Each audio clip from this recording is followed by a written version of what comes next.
Hello दोस्तों, स्वागत है एक बार फिर से आपके अपने यूट्यूब चैनल मुकेश जी के ट्रिक पर।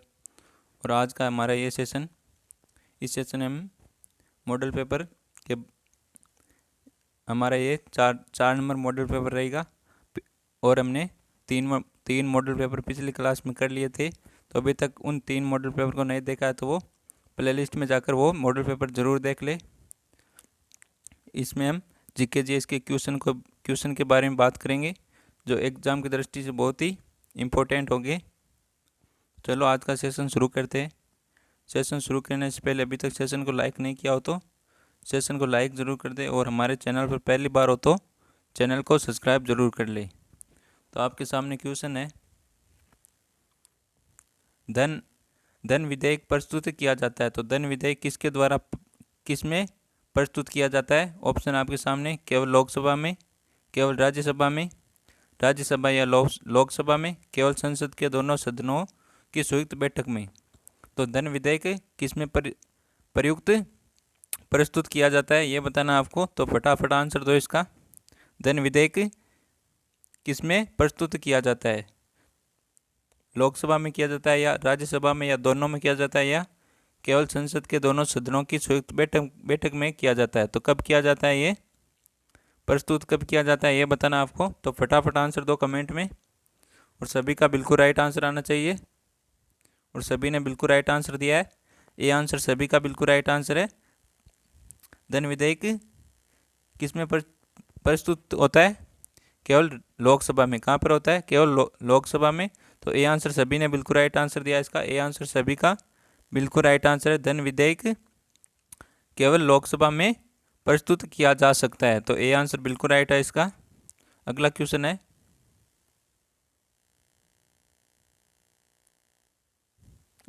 है, राज्यसभा की बैठकों की अध्यक्षता कौन करता है? तो राज्यसभा की बैठकों की अध्यक्षता कौन करता है? ऑप्शन है राष्ट्रपति, उपराष्ट्रपति, प्रधानमंत्री या लोकसभा अध्यक्ष।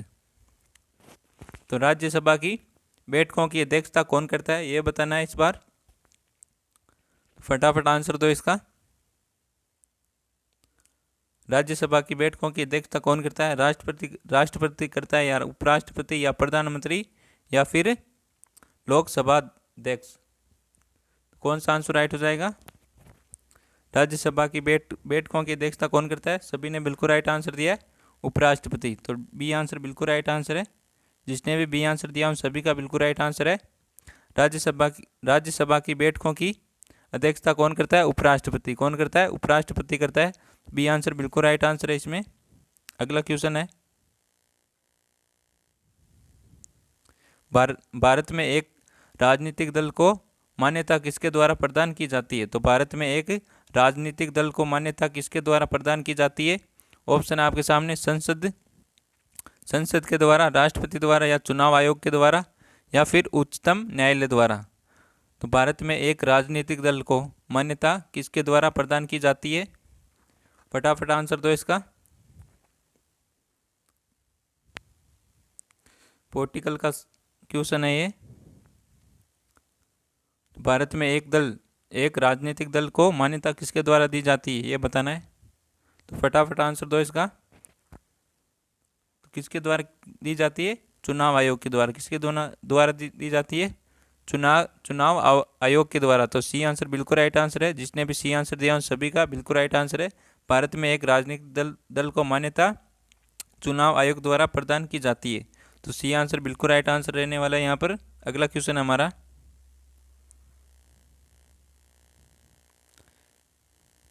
अगला क्वेश्चन है, निम्न में से किस उत्पाद की शुद्धता के सिलसिले में हॉलमार्क चिन्ह अंकित किया जाता है? तो निम्नलिखित में से किस उत्पाद में शुद्धता के सिलसिले में हॉलमार्क चिन्ह अंकित किया जाता है? तो ऑप्शन है रेशम उत्पाद में, खाद्य पदार्थ में, स्वर्ण में, या फिर पर्यावरण मित्र उत्पाद में। तो इनमें से कौन सा आंसर राइट हो जाएगा? शुद्धता के सिलसिले में हॉलमार्क चिन्ह अंकित किया जाता है तो किस पर किया जाता है? फटाफट आंसर दो इसका। किस उत्पाद पर शुद्धता के सिलसिले में हॉलमार्क, किसका चिन्ह, हॉलमार्क चिन्ह अंकित किया जाता है? तो क्या आंसर हो जाएगा इसका? सी आंसर बिल्कुल राइट आंसर हो जाएगा इसका। कौन सा? सी आंसर बिल्कुल राइट आंसर हो जाएगा, स्वर्णाभूषण। क्या आंसर हो जाएगा? स्वर्णाभूषण। सी आंसर बिल्कुल राइट आंसर हो जाएगा इसमें, स्वर्णाभूषण उत्पाद की शुद्धता के सिलसिले में हॉलमार्क चिन्ह अंकित किया जाता है। किस? हॉलमार्क चिन्ह अंकित किया जाता है। तो सी आंसर बिल्कुल राइट आंसर है इसमें। अगला क्वेश्चन है हमारा, एक अश्व शक्ति लगभग बराबर है। तो एक अश्व शक्ति लगभग किसके बराबर है? अश्व शक्ति यानी क्या होता है? HP, horse power. HP, अब तो जान गए हो ना।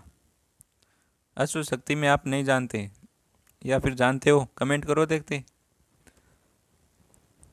अश्व शक्ति क्या होती है? HP। HP की कोई मोटर आती है ना, हमारे पानी की मोटर आती है ना, जो ट्यूबवेल में काम में आती है। अब हौद से पानी काटते हैं तो उसमें मोटर की आवश्यकता होती है ना, वो HP में आती है। कितनी? HP में होती है। तो एक HP लगभग किसके बराबर होती है? ऑप्शन है 546 वाट के, 646 वाट के, 746 के, या 846 वाट। तो इनमें से कौन सा आंसर राइट हो जाएगा? फटाफट आंसर दो। एक HP लगभग किसके बराबर होती है? तो सभी ने बिल्कुल राइट आंसर दिया है। सी आंसर सभी का बिल्कुल राइट आंसर है, 746 वाट के बराबर होती है एक HP। कितनी? एक HP, अश्व शक्ति।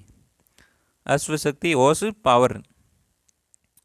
तो सी आंसर यहाँ पर बिल्कुल राइट आंसर रहने वाला है। एक अश्व शक्ति किसके बराबर होती है? 746 वाट के बराबर होती है। किसके? 746 वाट के बराबर होती है एक HP। अब याद रखना। अगला क्वेश्चन है, रुधिर स्कंदन में मदद करने वाला विटामिन है। तो रुधिर स्कंदन में मदद करने वाला विटामिन कौन सा इनमें से? ऑप्शन है vitamin C, vitamin D, vitamin A, vitamin K। फटाफट आंसर दो इसका। तो एक बार सेशन को लाइक करो, सभी सेशन को लाइक करो, और सेशन को अपने दोस्तों के साथ शेयर करो। फटाफट सभी सेशन को लाइक करो एक बार, और एक बार अपने दोस्तों के साथ शेयर करके आओ सेशन को। सभी एक बार अपने दोस्तों के साथ शेयर करके आओ सेशन को, और फटाफट इसका आंसर दो। रुधिर स्कंदन में मदद करने वाला विटामिन है। तो इनमें से कौन सा विटामिन है जो रुधिर स्कंदन में मदद करता है? कौन सा विटामिन है? Vitamin K। सभी ने बिल्कुल राइट आंसर दिया, बहुत बढ़िया दोस्तों, सभी ने बिल्कुल राइट आंसर दिया है। डी आंसर, विटामिन K रुधिर स्कंदन में मदद करता है। कौन सा विटामिन है? Vitamin K। तो डी आंसर बिल्कुल राइट आंसर है यहाँ पर। डी आंसर बिल्कुल राइट आंसर है। विटामिन K की कमी से कौन सा रोग होता है? कौन सा रोग होता है? रिकेट्स। क्या होता है? कौन सा रोग होता है? रिकेट्स। विटामिन K की कमी से होता है। और विटामिन C की कमी से कौन सा रोग होता है? स्कर्वी। कौन सा होता है?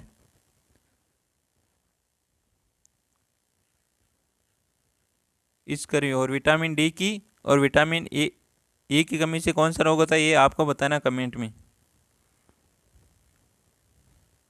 कमेंट में बताना आपको विटामिन D की कमी से कौन सा रोग होता है, विटामिन E की कमी से कौन सा रोग होता है, विटामिन C की कमी से तो स्कर्वी होता है, और विटामिन K की कमी से कौन सा होता है? रिकेट्स रोग होता है। तो यहाँ पर हमारा डी आंसर बिल्कुल राइट आंसर होने वाला है। विटामिन K रुधिर स्कंदन में मदद करता है। तो डी आंसर बिल्कुल राइट आंसर है। अगला क्वेश्चन है, अगला क्वेश्चन है SEZ का पूर्ण रूप है। तो SEZ का जेड की फुल फॉर्म क्या है? ऑप्शन आपके सामने, small economic zone, social economic zone, special economic zone, service and economic zone. तो इनमें से कौन सा आंसर राइट हो जाएगा? SEZ की जेड का पूर्ण रूप क्या है? तो SEZ क्या है?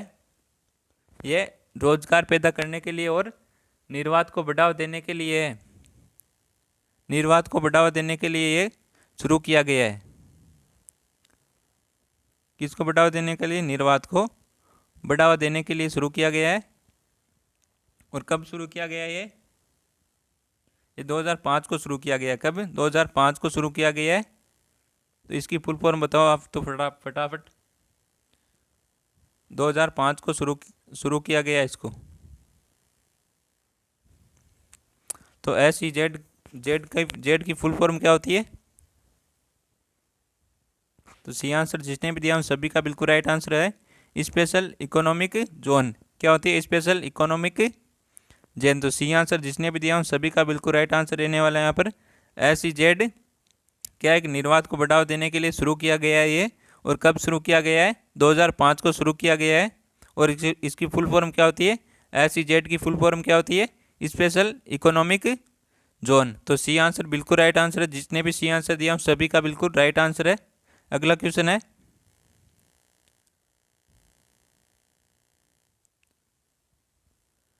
अनियमित तापी प्राणियों के लिए निम्नलिखित में से कौन सा सही है? तो अनियमित तापी प्राणियों के लिए कौन सा सही है ये बताना आपको। इनमें से कौन सा है जो अनियमित तापी प्राणियों के लिए सही है? तो ऑप्शन क्या है? ऑप्शन आपके सामने। उनका रक्त हर समय शीतल रहता है, उनके शरीर का तापमान वायुमंडल के अनुसार बदलता रहता है, उनके शरीर का तापमान सदा स्थिर रहता है, वे रास्ते में आने वाले सभी प्राणियों का वध कर देते हैं। तो इनमें से कौन सा सही है जो अनियमित तापी प्राणियों के लिए सही है ये बताना आपको। तो इनमें से कौन सा आंसर राइट हो जाएगा?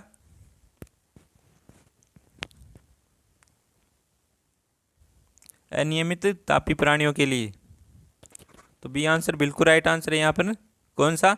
बी आंसर बिल्कुल राइट आंसर है। उनके शरीर का तापमान वायुमंडल के अनुसार बदलता रहता है, उनके शरीर का तापमान वायुमंडल के अनुसार बदलता रहता है। तो बी आंसर बिल्कुल राइट आंसर है। जिसने भी बी आंसर दिया उन सभी का बिल्कुल राइट आंसर है। अगला क्वेश्चन है,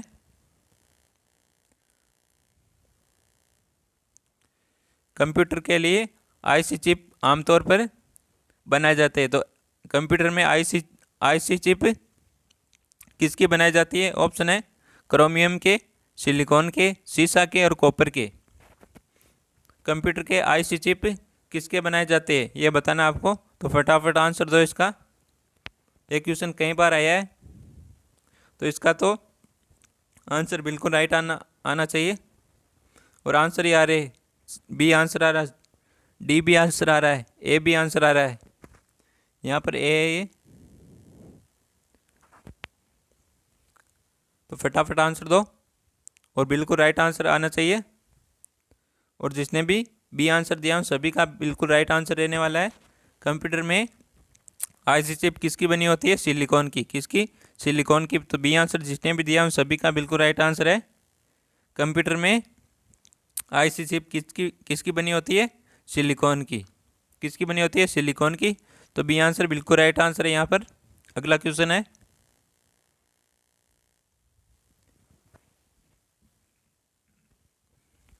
तेजड़िया या बुल और मंदड़िया बियर। मंदड़िया क्या है? मंदड़िया या बियर वाणिज्य के किस पहलू से संबंधित है? तो बुल और बियर वाणिज्य के किस पहलू से संबंधित है? ऑप्शन है बैंकिंग से, ई वाणिज्य, अंतर्राष्ट्रीय व्यापार या स्टॉक मार्केट। तो इनमें से कौन सा आंसर राइट हो जाएगा? तेजड़िया मंदड़िया वाणिज्य के किस पहलू से संबंधित है?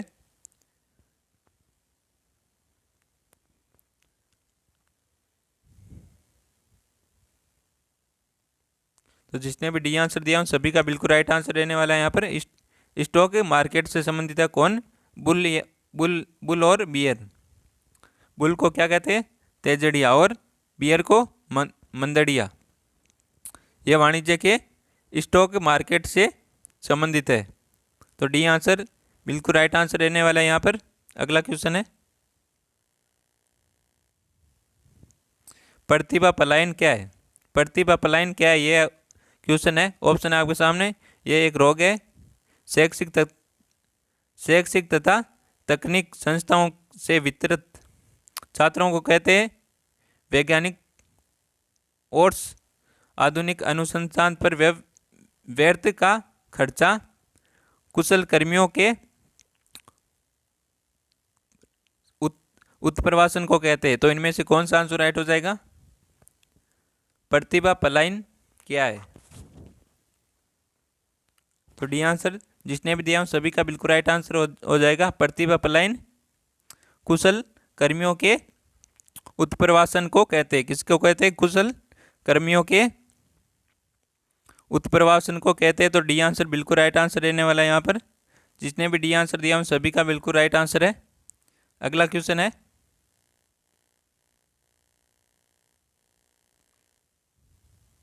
अगला क्वेश्चन है मछलियां निम्नलिखित में से किसके द्वारा श्वसन क्रिया करती है? तो मछलियां किसके द्वारा सांस लेती है, ये बताना आपको। मछलियां किसके द्वारा सांस लेती है? यह तो किसी का भी गलत नहीं होना चाहिए आंसर, सभी का बिल्कुल राइट आंसर आना चाहिए। ऑप्शन है फेफड़ों से, नाक से, हृदय से या गिल से। तो इनमें से कौन सा आंसर राइट हो जाएगा? मछलियां श्वसन किसके द्वारा करती है? तो मछलियां सांस किसके द्वारा लेती है? ऑप्शन है आपके सामने फेफड़ा, नाक, हृदय या गिल्स। तो इनमें से कौन सा आंसर राइट हो जाएगा?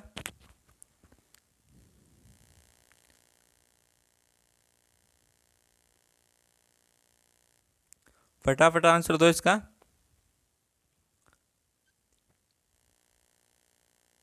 और सभी ने बिल्कुल राइट आंसर दिया है। डी आंसर सभी का बिल्कुल राइट आंसर है। गिल्स के द्वारा मछलियां श्वसन क्रिया करती है। किसके द्वारा? गिल्स के द्वारा। तो डी आंसर सभी ने बिल्कुल राइट आंसर दिया है। सभी ने बिल्कुल राइट आंसर दिया है। डी आंसर मछलियां गिल्स के द्वारा श्वसन क्रिया करती है। तो डी आंसर बिल्कुल राइट आंसर है यहाँ पर। अगला क्वेश्चन है, बहुत ही शानदार क्वेश्चन है। बंगाल के प्रथम गवर्नर जनरल का नाम क्या है? तो बंगाल के प्रथम गवर्नर जनरल कौन थे? तो ऑप्शन है Clive, Warren Hastings, William Bentinck, Canning. तो इनमें से कौन सा आंसर राइट हो जाएगा? बंगाल के प्रथम गवर्नर जनरल कौन थे, ये बताना आपको। तो फटाफट आंसर दो इसका। बंगाल के प्रथम गवर्नर कौन थे?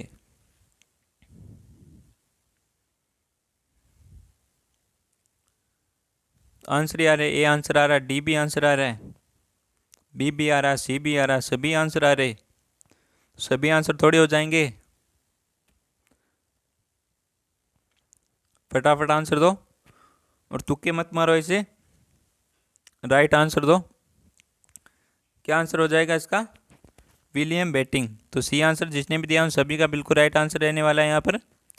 बंगाल के प्रथम गवर्नर जनरल कौन है? William Bentinck. तो सी आंसर जिसने भी दिया उन सभी का बिल्कुल राइट आंसर है यहाँ पर। बंगाल के प्रथम गवर्नर जनरल कौन है? William Bentinck. कौन है? William Bentinck. तो याद रखना। अगला क्वेश्चन है, संसार का सबसे छोटा महासागर कौन सा है? तो संसार का सबसे छोटा महासागर कौन सा है? ऑप्शन आपके सामने, हिंद महासागर, प्रशांत महासागर, आंतरिक महासागर और अंध महासागर। तो संसार का सबसे छोटा महासागर पूछा आपसे, प्रशांत महासागर क्या है?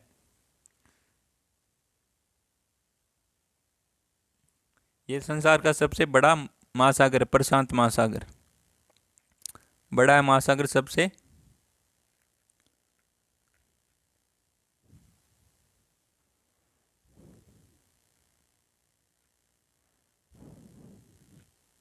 सबसे बड़ा महासागर है ये। अब आपसे पूछा सबसे छोटा महासागर कौन सा है, तो फटाफट आंसर दो इसका। और सभी ने बिल्कुल राइट आंसर दिया है। सी आंसर सभी का बिल्कुल राइट आंसर है। आंतरिक महासागर संसार का सबसे छोटा महासागर है। सी आंसर सभी ने बिल्कुल राइट आंसर दिया है इसका। संसार का सबसे छोटा महासागर कौन सा है? आर्कटिक महासागर। सी आंसर यहाँ पर बिल्कुल राइट आंसर, सभी ने बिल्कुल राइट आंसर दिया है। और सबसे बड़ा महासागर कौन सा है? प्रशांत महासागर। सबसे छोटा है आर्कटिक महासागर और सबसे बड़ा है प्रशांत महासागर। अगला क्वेश्चन है,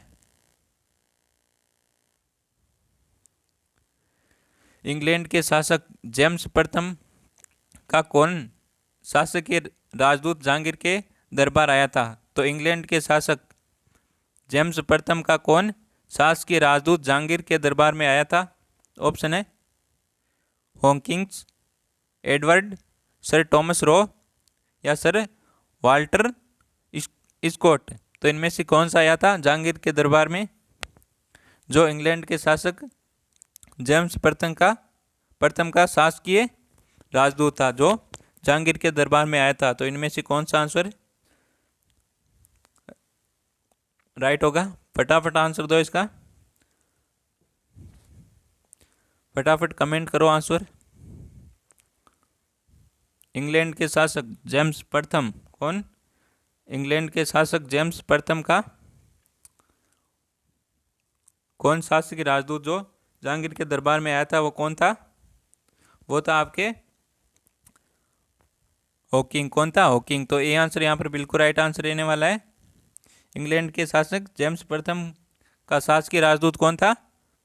हॉकिंग, जो जहांगीर के दरबार में आया था। तो ए आंसर बिल्कुल राइट आंसर है। जिसने भी ए आंसर दिया उन सभी का बिल्कुल राइट आंसर है। अगला क्वेश्चन है,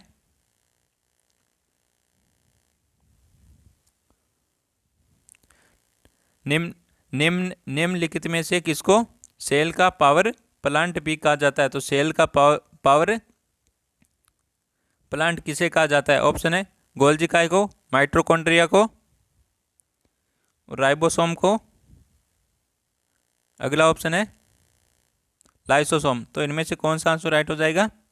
गोल्जी काय को कहा जाता है, या माइटोकॉन्ड्रिया को, या राइबोसोम को, या लाइसोसोम को? तो इनमें से कौन सा आंसर राइट हो जाएगा?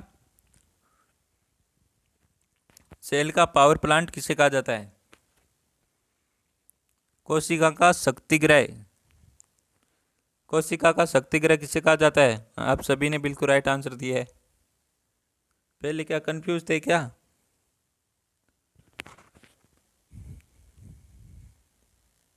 तो कोशिका का शक्तिगृह किसे कहा जाता है? सभी ने बिल्कुल राइट आंसर दिया बी, माइटोकॉन्ड्रिया को। तो बी आंसर बिल्कुल राइट आंसर है। यहाँ पर सभी ने बिल्कुल राइट आंसर दिया है। कोशिका का शक्तिगृह सेल पावर प्लांट किसे कहा जाता है? माइटोकॉन्ड्रिया को। तो बी आंसर बिल्कुल राइट आंसर है। सभी ने बिल्कुल राइट आंसर दिया है। कोशिका का शक्तिगृह किसे कहा जाता है? माइटोकॉन्ड्रिया को। अगला क्वेश्चन है, वर्गविहीन समाज की अवधारणा दी। वर्गविहीन समाज की अवधारणा किसने दी? ऑप्शन है कार्ल मार्क्स ने, टीबी बोटोमोर ने, या हर्बर्ट स्पेसर ने, या इनमें से कोई नहीं। तो वर्गविहीन समाज की अवधारणा किसने दी? ऑप्शन है कार्ल मार्क्स ने, टीबी बोटोमोर ने, या फिर हर्बर्ट स्पेसर ने, या इनमें से किसी ने नहीं दी। तो आंसर दो फटाफट। सभी का बिल्कुल राइट आंसर आना चाहिए। और अभी तक सेशन को आपने लाइक नहीं किया तो सेशन को लाइक करो। अभी भी लाइक की संख्या कम है बहुत ही, तो एक बार सभी सेशन को लाइक करो और सेशन को अपने दोस्तों के साथ शेयर करके आओ। एक बार सभी अपने दोस्तों के साथ शेयर करो सेशन को। और इसका आंसर दो पहले। वर्गविहीन समाज की अवधारणा किसने दी? फटाफट आंसर दो, कमेंट करो आंसर फटाफट।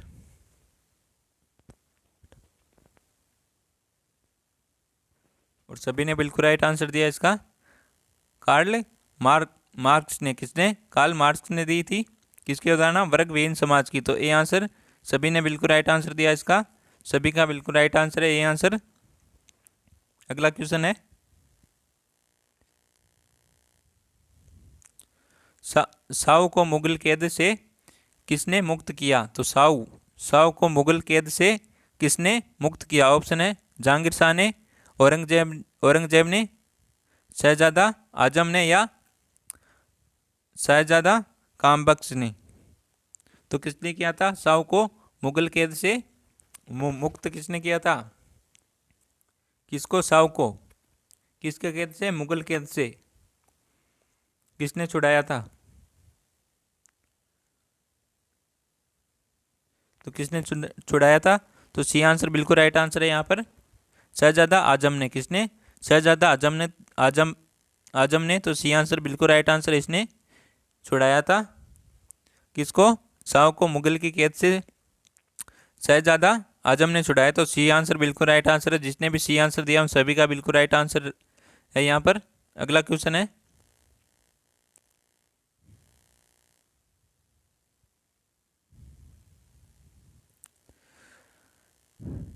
अंडमान द्वीप समूह और निकोबार द्वीप समूह निम्नलिखित में से किसके द्वारा एक दूसरे से अलग किए गए? तो अंडमान द्वीप समूह और निकोबार द्वीप समूह किसके द्वारा एक दूसरे से अलग किए गए? ऑप्शन है 10 डिग्री चैनल के द्वारा या फिर ग्रेट चैनल, सी ऑप्शन है बंगाल की खाड़ी, और डी ऑप्शन है अंडमान सागर। तो किसके द्वारा अलग किए गए? अंडमान द्वीप समूह और निकोबार द्वीप समूह है। क्या आंसर हो जाएगा? फटाफट आंसर दो इसका।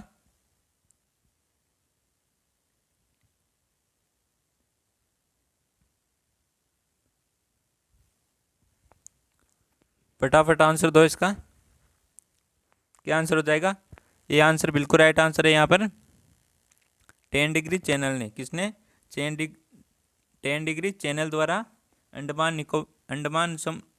द्वीप समूह और निकोबार द्वीप समूह एक दूसरे से अलग किए गए। तो ये आंसर बिल्कुल राइट आंसर है। जिसने भी ये आंसर दिया उन सभी का बिल्कुल राइट आंसर है।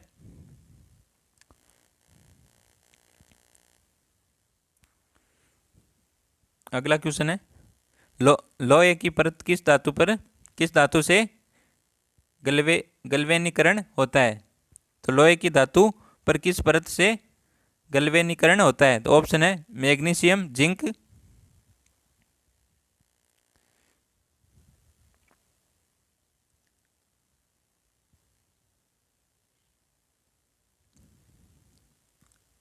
एल्यूमिनियम। फटाफट आंसर दो इसका। क्या आंसर हो जाएगा?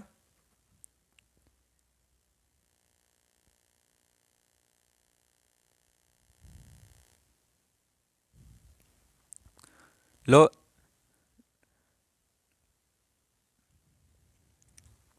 तो बी आंसर जितने भी दिया उन सभी का बिल्कुल राइट आंसर है। जिंक से गलवेनीकरण होता है किस लोहे की परत पर? जिंक का सभी ने बिल्कुल राइट आंसर दिया इसका। बी आंसर सभी का बिल्कुल राइट आंसर है। अगला क्वेश्चन है,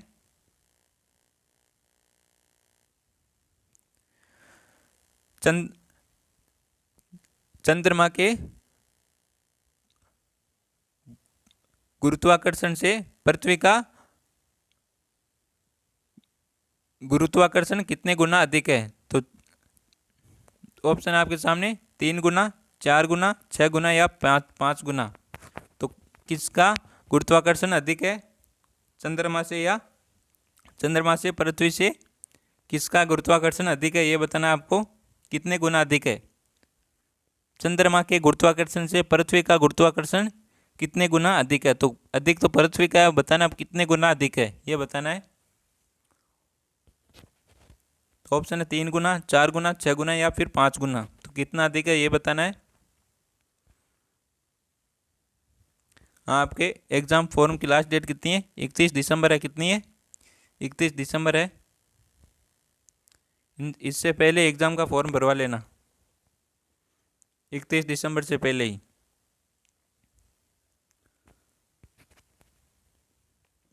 तो इसका आंसर दो फटाफट।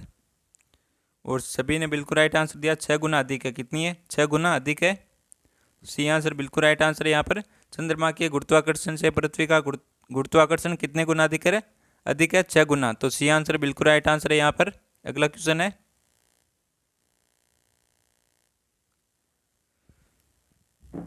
किस किस अधिनियम के द्वारा ब्रिटिश संसद ने ईस्ट इंडिया कंपनी का भारत में व्यापारिक एकाधिकार समाप्त कर दिया था? तो किस अधिनियम के द्वारा ब्रिटिश संसद ने ईस्ट इंडिया कंपनी का भारत में व्यापारिक एकाधिकार समाप्त कर दिया था? ऑप्शन है regulating act 1773, charter act 1813, charter act 1833, government of India act 1858। तो इनमें से कौन सा आंसर राइट है? किस अधिनियम के द्वारा ब्रिटिश संसद ने ब्रिटिश संसद ने ईस्ट इंडिया कंपनी का भारत में व्यापारिक एकाधिकार समाप्त कर दिया था?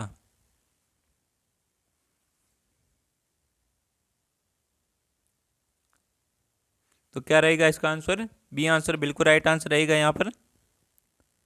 चार्टर एक्ट 1813, कौन सा? Charter act 1813। तो बी आंसर बिल्कुल राइट आंसर है। जिसने भी बी आंसर दिया उन सभी का बिल्कुल राइट आंसर है यहाँ पर। अगला क्वेश्चन है,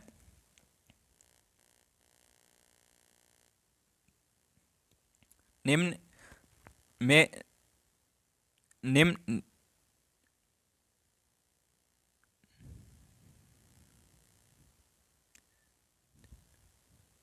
निम्न में से व्यक्ति को किस किस व्यक्ति को grand old man of India के रूप में जाना जाता है? तो इनमें से किस व्यक्ति को grand old man of India के रूप में जाना जाता है? ऑप्शन है बाल गंगाधर तिलक, दादा भाई नौरोजी, मोतीलाल नेहरू, लाला लाजपत राय। तो इनमें से किसको grand old man of India के रूप में जाना जाता है? तो किससे जाना जाता है great old man of India? तो इनमें से किनको जाना जाता है? सभी ने बिल्कुल राइट आंसर दिया है, दादा भाई नौरोजी। कौन है? दादा भाई नौरोजी को जाना जाता है grand old man of India के रूप में। किसको? दादा भाई नौरोजी को।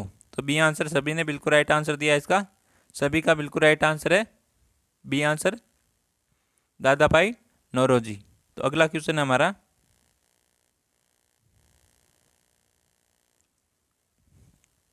देश में भाभा परमाणु अनुसंधान केंद्र कहाँ स्थित है? तो देश में भाभा परमाणु अनुसंधान केंद्र कहाँ स्थित है?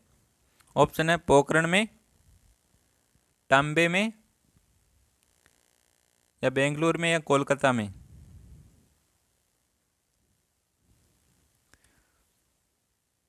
तो भाभा अनुसंधान केंद्र कहाँ स्थित है?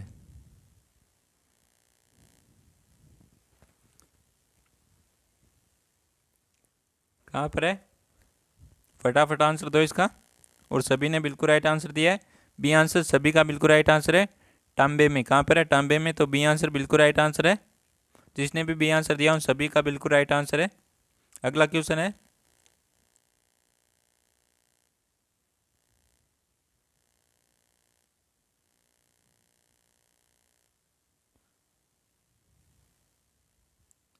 निम्न में से राष्ट्रीय आय की जनसंख्या के आकार से विभाजित करने पर क्या प्राप्त होता है?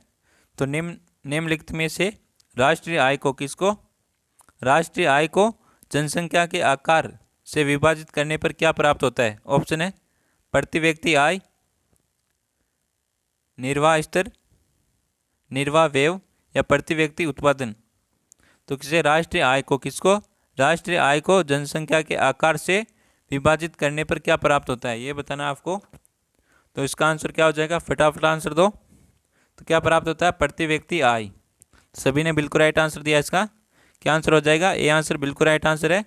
राष्ट्रीय आय को जनसंख्या के आकार से विभाजित करने पर क्या प्राप्त होता है? प्रति व्यक्ति आय। तो ए आंसर सभी ने बिल्कुल राइट आंसर दिया। बहुत बढ़िया दोस्तों। तो आज का ये सेशन कैसा लगा? सेशन पसंद आया हो तो सेशन को लाइक कर दे, और अभी तक हमारे चैनल को सब्सक्राइब नहीं किया हो तो चैनल को सब्सक्राइब जरूर कर ले वे। तो मिलते हैं एक और बेहतरीन सेशन के साथ। तब तक थैंक यू, टेक केयर, जय हिंद, वंदे मातरम।